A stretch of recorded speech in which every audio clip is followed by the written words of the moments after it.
ना कोई शिकवा होगा ना कोई बहाना होगा, ना कोई शिकवा होगा ना कोई बहाना होगा, रेलवे में ग्रुप डी की नौकरी इसी बार लेकर के दिखाना होगा।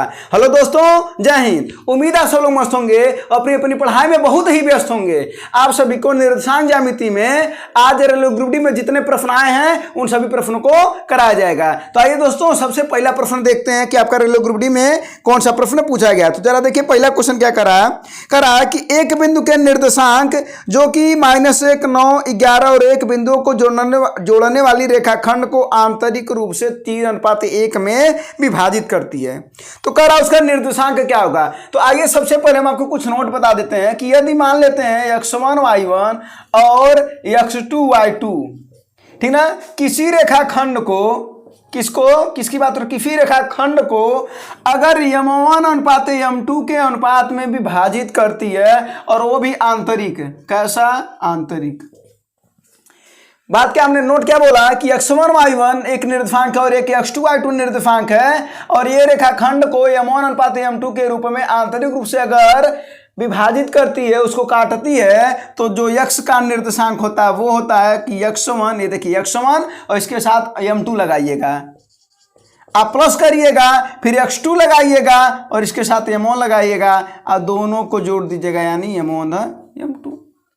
इसी तरीके से y का निर्देशांक निकाल लेंगे तो यही काम करेंगे y1 में। तो y1 1 है तो 2 वाला लिखिएगा, यानी y1 m2 और उसके बाद से क्या लिखेंगे, प्लस y2 m1 बटा m1 प्लस m2।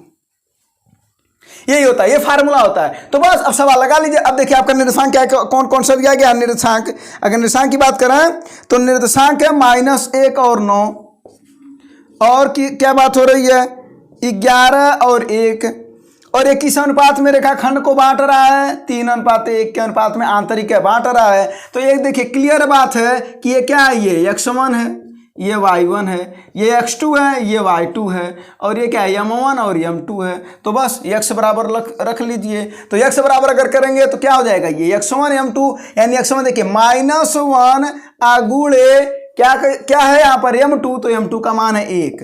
बस यहाँ पर कौन सा चिन्ह है, प्लस, तो प्लस लगाइए, फार्मूले में रखना है केवल। x2 तो x2 कितना है, वो है 11, और 11 गुणे m1 अर्थात 3 बटे, फिर उसके बाद से क्या हो जाएगा, m1 धन m2 यानी 3 + 1।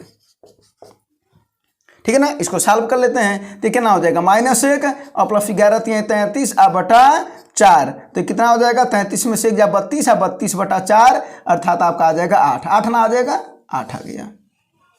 इसी तरीके से यहाँ पर y1 का निकाल लेते, y का निर्देशांक निकाल लेते हैं। तो y1 m2, तो y1 कितना है भैया, ये है 9 आगुणे m2 कितना है, तो m2 है 1, और प्लस है तो प्लस लगाएंगे।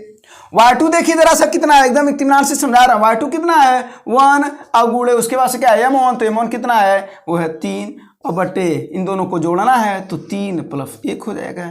तो देखिए 9 1 का 9 हो गया, अब प्लस 3 बटा 4 है, 9 3 12 और 12 बटा 4 अर्थात 3 आया ना।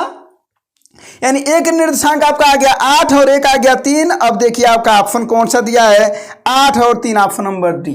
यानी आपका निर्देशांक जो आया x और y का वो आया 8 और 3, और यही आपका आंसर हो जाएगा। कोई दिक्कत है इसमें, बिल्कुल नहीं।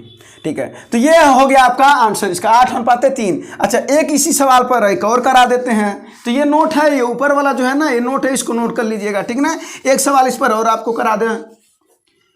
चलिए अगला सवाल देखिए, ये सब रेलवे ग्रुप डी का प्रश्न है। अगला सवाल रेलवे ग्रुप डी में जो आया है इसी तरीके का क्वेश्चन। यहाँ पर क्या कर रहा है, बिंदु -1 और 0 है, ठीक है।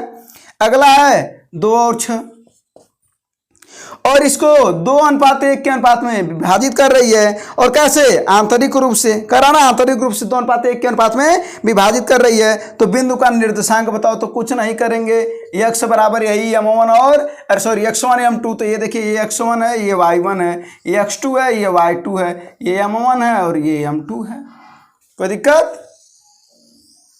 कोई दिक्कत नहीं है। अब देखिए क्या करेंगे, तो यहाँ पर क्या है, x की कैसे आएगा, x1 और m2। तो x1 कितना, -1 आगुणे m2 कितना है, सॉरी यहाँ पर m2 कितना 1, प्लस x2 कितना है, तो x2 है 2 आगुणे उसके बाद से क्या है m1 यानी 2। अब बटा इन दोनों को जोड़ लेंगे, 2 + 1, यही ना।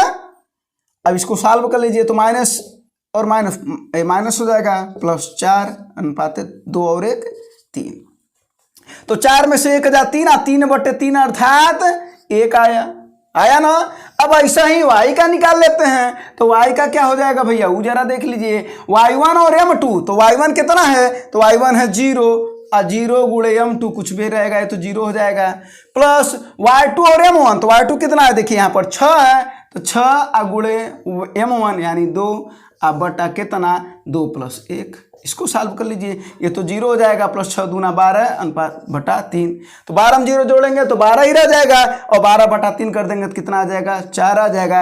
यानी आपका निर्देशांक x और y का कितना मिल गया, वो मिल गया 1 और 4। 1 और 4, 1 और 4 वाला कौन सा ऑप्शन है आपका, सी, ऑप्शन नंबर सी। ठीक है, तो देखिए, तो यानी इसी वाले पर 2 सवाल हमने आपको बता दिया, और ये दोनों रेलवे ग्रुप डी में पूछे गए हैं। एक प्रश्न और हम आपको दे देते हैं, उसका आंसर आप कमेंट में बताइएगा, और आपकी प्रैक्टिस भी साथ साथ में हो जाएगी, तो अच्छी बात है ना। तो उसकी प्रैक्टिस कर लीजिए। तो अगला जो क्वेश्चन है वो जो 4 और 5 और 7 और 11 से जुड़ा रेखाखंड किसी बिंदु पर 2 और अनुपात 1 के अनुपात में आंतरिक रूप से विभाजित करती है। एकदम सेम इसी तरीके से लगा लीजिएगा, एकदम आपका आंसर आ जाएगा। ठीक है, चलिए, तो ये हो गया। और ये जो नोट है जो बताए हैं इसको लिख लीजिएगा। चलिए, अब अगला प्रश्न पर देखते हैं कि रेलवे ने अब अगला प्रश्न क्या पूछा है। अगला प्रश्न देखिए, त्रिभुज का क्षेत्रफल वाला है। कह रहा है उस त्रिभुज का क्षेत्रफल ज्ञात कीजिए जिसके निर्देशांक 1 2 -4 -3 और 4 और 1 है। कोई बात नहीं, सबसे पहले त्रिभुज का क्षेत्रफल ज्ञात करने का फार्मूला बता देते हैं हम आपको। त्रिभुज के क्षेत्रफल ज्ञात करने का फार्मूला बता देते हैं। सबसे पहले देखिए, यहां पर आपको एक सर्किल बना रहे हैं यहां पर। ठीक है, 2 सर्किल बना रहे हैं, ध्यान से सुनिएगा।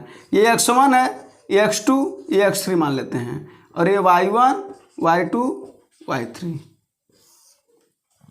ठीक है, अब देखिए, त्रिभुज का क्षेत्रफल निकाल, अगर आपको फार्मूला जैसे थोड़ा इसका बड़ा होता है तो आपको जल्दी कभी कभी होता है कि याद नहीं रहता, तो उसको कैसे समझेंगे, कैसे याद करेंगे। देखिए, आपको लिख देना 1/2, उसके बाद से एक बड़ा सा कोष्ठक बनाना है, फिर यहाँ पर लिखना है x1, यानी पहला वाला लिखिएगा। देखिए, x1 लिखे हैं, x1 कोष्ठक बनाना है। ये 1 वाले को छोड़ दीजिएगा, इन दोनों को माइनस करिएगा। 1 वाले को छोड़ना है, क्योंकि 1 वाला लिख लिए हैं, तो 1 वाले को छोड़ना है, इन दोनों को माइनस करना है, अर्थात y2 - y3 कर दीजिए। तब तो इसके आगे वाला हम लिख ही सकते, बिल्कुल लिख सकते हैं। आप क्यों नहीं कर सकते? अगर आप सोच रहे हैं करने के लिए तो कर क्यों नहीं सकते हैं? सोच से बड़ी कोई चीज नहीं हो सकती, आपकी क्षमताओं से बड़ी कोई चीज नहीं हो सकती है। अगर आप चाहेंगे तो कर लेंगे, ठीक है ना। और उम्मीद है कि इस बार आप रेलवे में एक नौकरी तो लेकर के ही रहेंगे। तो आइए यहाँ पर देखिए क्या करा कि x1 y2 - y3। अब क्या कर लिखेंगे, x2 लिख दें। हाँ बिल्कुल लिख दीजिए। तो 2 वाला हो गया। अब क्या करेंगे, तब इसको छोड़ देंगे 2 वाले को और इन दोनों को माइनस कर देंगे, अर्थात y3 - y1, और हमेशा प्लस करते जाएंगे। अब प्लस उसके बाद से फिर अब 3 बचा तो 3 कर लेंगे, और क्या आ जाएगा, तो 3 वाला छोड़ देंगे तो y1 बचा, और इसके इन दोनों के साथ माइनस कर देंगे, यानी y1 - y2। ये समझ में आया? चलिए, ये हो गया आपका फार्मूला। तो त्रिभुज के क्षेत्रफल का आपको फार्मूला मिल ही गया। अब 3 निर्देशांक होते हैं त्रिभुज में। देखिए जरा सा, त्रिभुज एक बना देते हैं हम आपको, ए बी और सी निर्देशांक मान लेते हैं। इसका x1 y1 और इसका x2 y2 और इसका x3 y3 निर्देशांक मान लेते हैं। वही वाला इस सवाल में भी दिया गया। तो जरा देखिए इस सवाल में निर्देशांक क्या दिया गया है, तो उस अब सवाल को पढ़ लेते हैं। निर्देशांक देखिए क्या क्या दे रखा है, 1 और 2, फिर कौन सा है -4 -3, फिर कौन सा है 4 और 1, ठीक है ना। बस अब देखिए ये है x1 y1, पहला निर्देशांक है तो x1 y1 होगा, दूसरा तो x2 y2 x3 y3। बस अब कह रहा त्रिभुज का क्षेत्रफल हमको ज्ञात करके बता दीजिए। तो बता दीजिए इनको, क्या दिक्कत है, क्या दिक्कत है भाई, कोई भी दिक्कत वाली बात नहीं है। अब देखिए x1 है ना, तो x1 लिखिए, 1 लिखिए, फिर क्या करा y2 - y3, एकदम देखना है केवल और केवल y2 - y3। तो क्या y2 -3 और -1, बस चिन्ह प्लस है तो प्लस लगाइए फार्मूले में। फिर x2 लिखना है तो x2 को खोजिए, कहाँ है, -4 है, तो प्लस और माइनस का गुणा होगा तो -4 कर दें। चलिए आगे कर देंगे वरना आप समझ नहीं पाएंगे। -4 हो गया और उसके बाद से फिर कोष्टक में क्या है, y3 - y1, तो कोष्टक लगाएंगे तो y3 कितना है, तो y3 है 1 माइनस y1 कितना है, वो है 2। फिर प्लस लगाएंगे और प्लस लिखेंगे x3, तो प्लस x3 कितना है भैया, तो वह है 4, और उसके बाद फिर y1 - y2, तो y1 कितना है, तो है 2, और माइनस लगाएंगे और उसके बाद फिर क्या y2, तो y2 का वैल्यू कितना है, -3, तो यहाँ पर कोष्टक में -3 हो जाएगा। इसको मझला कोष्टक में कर देते हैं, ठीक है बस। अब देखिए हमने वैल्यू एकदम सीधा सीधा जैसे दिया था वैसे का वैसे रख दिया। अब थोड़ा इसको सॉल्व कर लेते हैं, अब तो कुछ है ही नहीं। और हम बार बार करते हैं कि कोई भी सवाल जो होता है वो 2 पार्ट में डिवाइड होता है, एक कॉन्सेप्ट और दूसरा कैलकुलेशन। एक कॉन्सेप्ट और दूसरा कैलकुलेशन। ये क्या था, एक कॉन्सेप्ट था, कॉन्सेप्ट अगर पता है तो देखिए कॉन्सेप्ट पर हमने रख दिया, उसके बाद फिर तो कैलकुलेशन करना है ना। उसके बाद से निर्देशांक ज्यामिति का सवाल नहीं रह गया। जो यहाँ के बाद से निर्देशांक ज्यामिति का सवाल नहीं है ये तो आप कैलकुलेट कर सकते हैं, है ना। चलिए तो एक का गुणा होगा तो एक का होगा, तो -3 और -1 मिलकर के हो जाएगा -4। यहाँ पर लगा देते प्लस और माइनस का गुणा हो जाएगा क्या, माइनस, और एक में से 2 जाए तो -1 और माइनस का गुणा हो जाएगा प्लस, यानी क्या हो जाएगा 4, ये ना आएगा। फिर यहाँ पर प्लस है तो प्लस लगा देंगे और माइनस का गुणा देखिए अंदर अंदर क्या हो जाएगा, वो हो जाएगा माइनस और माइनस का गुणा प्लस, तो 3 और 2 5, अब 5 चौको 20, कोई दिक्कत नहीं। तो जरा देखिए 1/2, 4 से 4 कट जाएगा तो ये हो जाएगा गुणे 20, तो 2 से 20 कट जाएगा, अर्थात आया 10 वर्ग इकाई।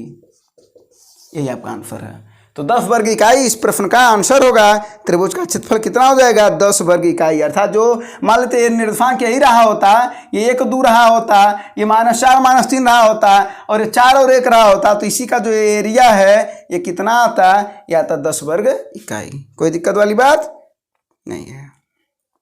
चलिए तो ये हो गया। इसी पर एक और सवाल बता देते हैं, ठीक है ना, ये केवल मिटाते हैं। इसी पर एक और सवाल करा देते हैं आपको, ठीक है। जरा देखिए अगला सवाल क्या कर रहा है, यहां पर देखिए कुछ थोड़ा सा अलग है। क्या अलग है, करा A और B + C, और ऐसे सवाल को आप लोग देख करके तुरंत क्या कर देते हैं, छोड़ देते हैं, लेकिन अब छोड़ने जैसा कोई काम नहीं रहा। अगला वाला क्या है, C और A + B। देखिए सवाल देखिए कह रहा है यही तीनों निर्देशांक हैं त्रिभुज के, और कह रहा है कि इसका क्षेत्रफल हमको बताइए।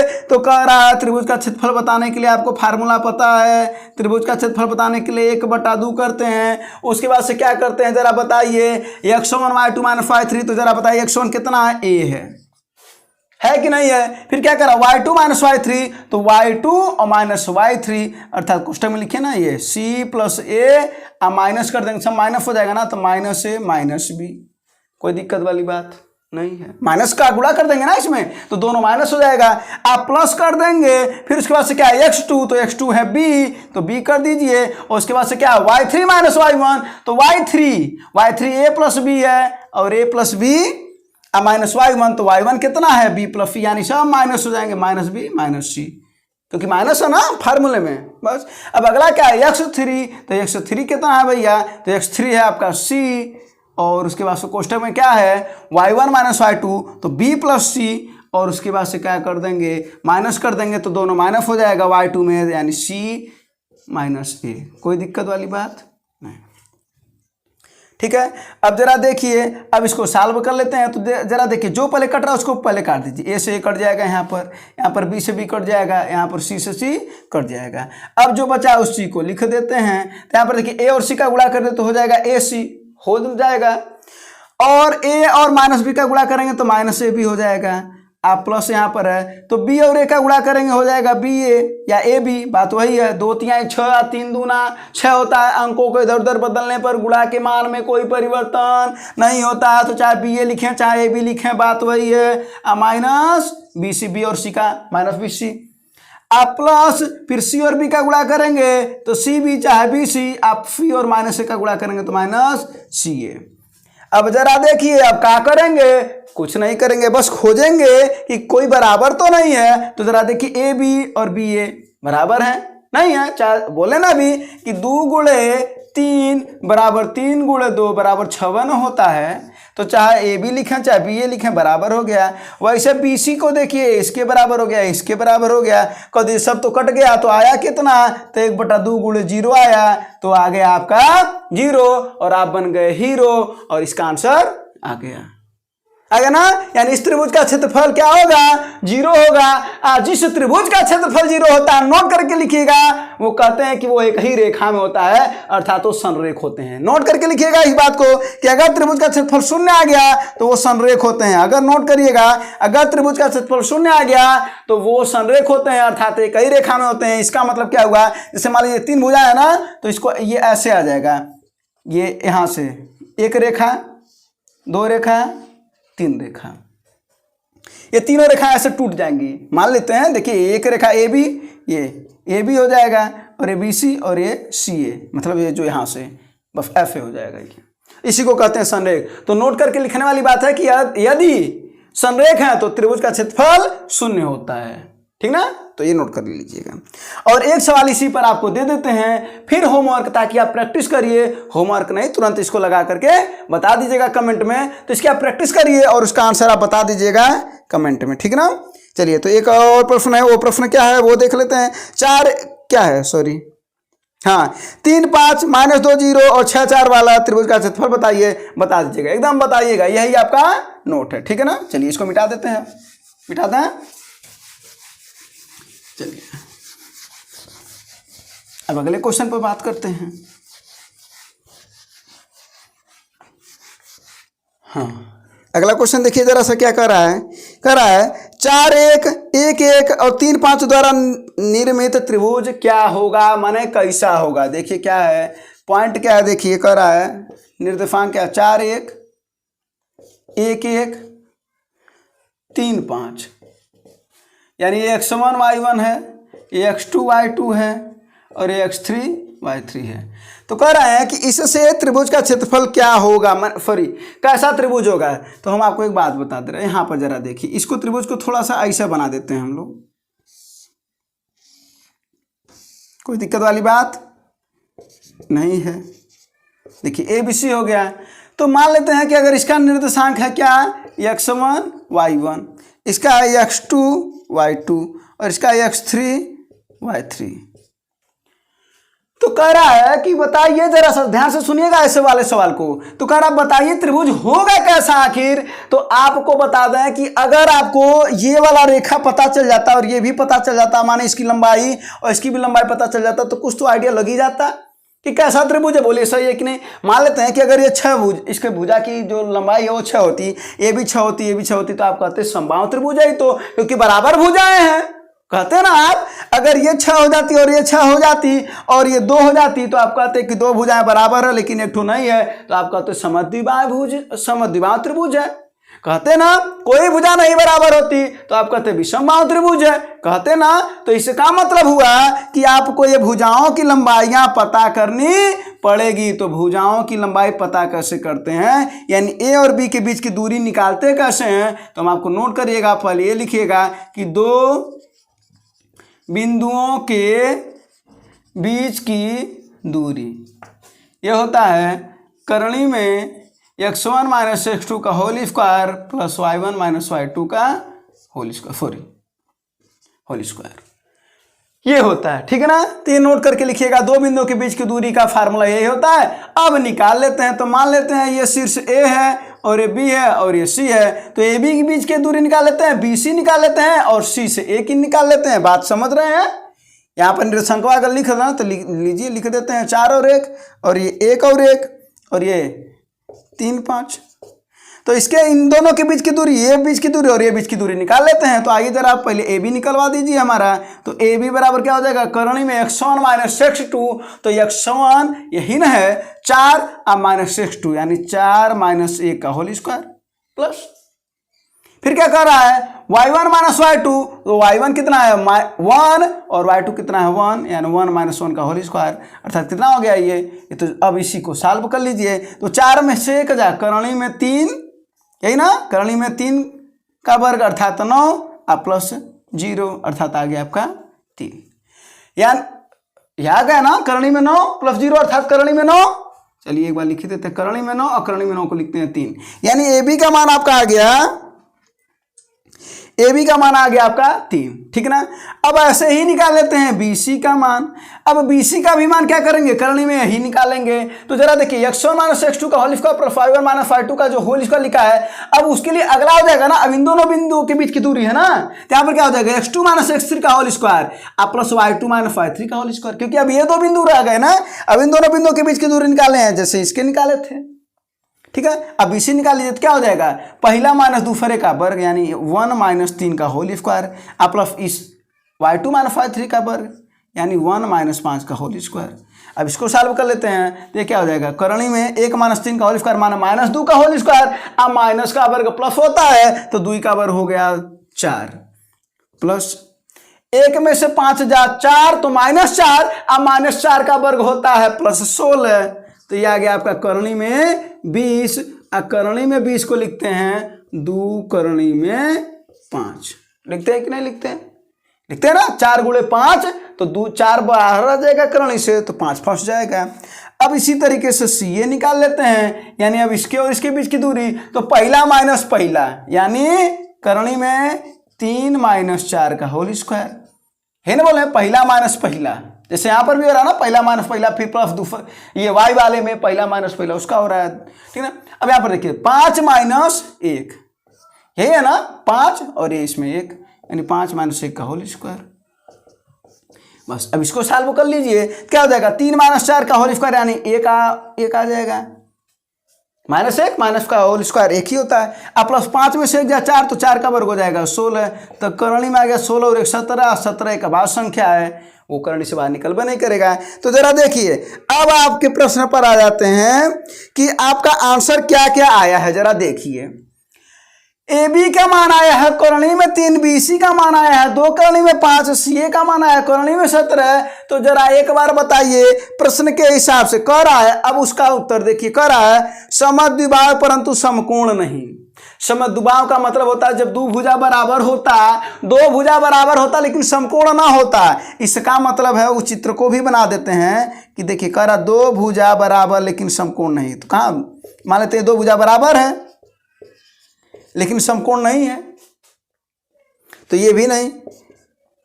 अगला वाला ऑप्शन देखिए क्या कर रहा है, अगला वाला कर रहा है समकोण परंतु समद्विबाहु त्रिभुज नहीं, समकोण रहे लेकिन समद्विबाहु त्रिभुज न रहे। देखिए भुजाएं बराबर भी नहीं है और समकोण भी है, समकोण परंतु समद्विबाहु भी नहीं, समद्विबाहु मतलब दो भुजाएं बराबर नहीं होनी चाहिए लेकिन समकोण होना चाहिए, ये वो वाली बात कर रहा है। अगला वाला देखिए कर रहा है समद्विबाहु और समकोण त्रिभुज, माने समद्विबाहु भी होना चाहिए समकोण भी होना चाहिए, देखिए इसका ये मतलब है यानी दोनों भुजाएं बराबर हो और समकोण भी हो, और ऐसी दशा में इनके बीच में जो एक कोण 90 बनता है बाकी दोनों 45 बनते हैं, याद रखे रहिएगा। अगला है करा विषम बाहु त्रिभुज, तो ये हमारा तीनों तो अलग अलग है ना, तो तीनों अलग अलग है तो विषम बाहु त्रिभुज बन गया, बस तो ये हो गया इसकी बातें, ठीक है। तो ये नोट कर लीजिएगा दो बिंदुओं के बीच की दूरी। चलिए तो इसका आंसर आ गया आपका। अब अगले क्वेश्चन की बात करते हैं, देखते हैं अब अगला क्वेश्चन क्या है आपका। यही लास्ट क्वेश्चन होगा। देखिए लास्ट क्वेश्चन है, क्या कर रहा है, कह रहा प्रवणता बराबर -4, प्रवणता दे रखा है -4 और कह रहा y प्रतिच्छेद बराबर 2, यानी y पर प्रतिच्छेद कर रही है कोई रेखा, तो कह रहा y को काट रही है अर्थात, ठीक ना। तो एक चीज नोट करके लिखिएगा, अगर y को काट रही है, ठीक ना, y को काट रही है तो x बराबर 0 होता है, और अगर x को काट रही है तो y बराबर 0 होता है, नोट करके लिखिएगा, ठीक है ना। चलिए इसका भी जरूरत पड़ेगा। तो कह रहा रेखा का समीकरण बताइए, तो देखिए जब एक बिंदु से, यहां पर एक बिंदु दे रखा है ना, तो एक बिंदु से होकर के जाने वाली रेखा का समीकरण, एक बिंदु से होकर जाने वाली रेखा का समीकरण, जब प्रवणता पता हो, जब प्रवणता पता हो आपको, ठीक ना। चलिए यहां पर लिख देते हैं पता हो। तो देखिए फार्मूला क्या बनता है, y माइनस y1 बराबर यम x माइनस x1। और आपको यहाँ पर साथ साथ में जरूरत एक्स्ट्रा नोट लिख लीजिएगा कि यम का मान होता है ना y2 माइनस y1 बटे x2 माइनस x1, ये भी नोट कर लीजिएगा। अगर कभी जरूरत पड़ेगी तो आप ज्ञात कर सकते हैं। दो बिंदुओं का निर्देशांक दिया रहा है, प्रवणता पूछ रहा हो तो आप ज्ञात कर सकते हैं। चलिए अपने सवाल पर आ जाते हैं। तो क्या कह रहा है, इसने क्या बोला कि यम y का मान तो दे रखा है कितना, कर y प्रतिच्छेदित कर रही है 2 पर और x और y को काट रही है, तो अर्थात x बराबर 0। तो निर्देशांक आपको क्या मिला वो समझिएगा। पहले एक निर्देशांक आखिर मिला क्या, y काट रही है तो x बराबर 0, तो एक निर्देशांक मिल गया 0 और y को जो प्रतिच्छेदित कर रहे वो तो 2 है ही, यानी एक आपको निर्देशांक मिल गया 0 2। समझे कि नहीं। क्या बोले हैं कि y को काट रहे थे x बराबर 0 और कितना है y पर प्रतिच्छेदित कितना कर रही है 2, तो यानी y पर दूरियां चल रही है 2, तो y का मान 2 है। अगर वही कहता है x को काट रही होती यहां पर, तब क्या हो जाता, तो y बराबर 0 हो जाता और तब वो हो जाता 2, तो उस पर भी एक सवाल बनाया जा सकता है, ठीक है। लेकिन ऐसा नहीं करा। बाकी प्रवणता का मान दे ही रखा है, तो प्रवणता का मान कितना दिया है, यम है, यम को प्रवणता कहते हैं, यम का मान दिया है -4। अब इसी को सॉल्व कर लेते हैं, ठीक ना। तो इसी को सॉल्व कर लीजिए। आइए यहाँ पर इसको नोट करके लिख लीजिएगा, यहाँ पर सॉल्व कर लेते हैं इसको। अब देखिए तो आपको क्या ज्ञात करना है, करा समीकरण ज्ञात करिए। तो ये समीकरण y माइनस y1, तो जरा देखिए y माइनस y1 का वैल्यू कितनी है, y1 की वैल्यू है 2 बराबर यम की वैल्यू कितनी है -4 और कोष्टक में x माइनस x1 है ना, तो x1 की वैल्यू कितनी है 0। बस छोटा सा काम करना था, नहीं समझे। तो निर्देशांक पता करना है, क्योंकि y को काट रहा था तो x बराबर 0, x को काटता तो y बराबर 0, तो वो वाला इधर आ जाता है, तो ये 0 हो गया और ये 2 हो गया और प्रवणता मिल ही गया है। अब इसी को सॉल्व कर लेते हैं। तो y -2 बराबर ये -4x, ठीक ना। तो इसको इधर पर छांतर कर दे तो क्या हो जाएगा, ये 4x प्लस y और ये -2 बराबर 0, तो 2 को उधर भेज दे तो 4x प्लस y बराबर 2। अब देखते हैं ना थोड़ा सा इसमें किस रूप में दिया है, क्योंकि कुछ वो एक रूप लाना ना। तो देखिए 2 से भाग दे दीजिए यहाँ पर सभी में, इधर भी 2 से इधर भी 2 से भाग दे दीजिए, तो क्या हो जाएगा, अब अलग अलग कर दीजिए तो क्या हो जाएगा, ये हो जाएगा 4 में 4x बटा 2 प्लस y बटा 2 बराबर 1 हो जाएगा। तो यहाँ पर इसको लिख देते हैं, नीचे दिख नहीं रहा होगा, तो 2 से 2 कट जाएगा, तो यानी क्या हो जाएगा, ये 2x प्लस y बटा 2 बराबर 1। इसी रूप का दिया है ना। देखिए ऑप्शन नंबर कौन सा है, दूसरा, 2x प्लस y बटे 2 प्लस 1। अदरवाइज आपका तो यही आंसर हो सकता था, ठीक ना। ये 4x प्लस y बराबर 2 कर देते तो ये भी आंसर था आपका, जो ये बटे 2 किया ना, ये भी आंसर था, ठीक है। तो ये कुछ सवाल थे आपके जो निर्देशांक ज्यामिति के जो रेलवे ग्रुप डी की परीक्षाओं में पूछे गए थे, ठीक ना। और फिर और भी जो चैप्टर के हैं, ये इस चैप्टर में लगभग इतने इसी टाइप के क्वेश्चन और भी हैं, लेकिन वो है इसी टाइप का, ठीक ना। तो जो बताना था आपको हमने समझा दिया, और भी जो चैप्टर हैं उसके भी आपको सवाल नेक्स्ट सेशन में आपको बता दिए जाएंगे रेलवे ग्रुप डी स्पेशल वाले में। धन्यवाद दोस्तों, जय हिंद।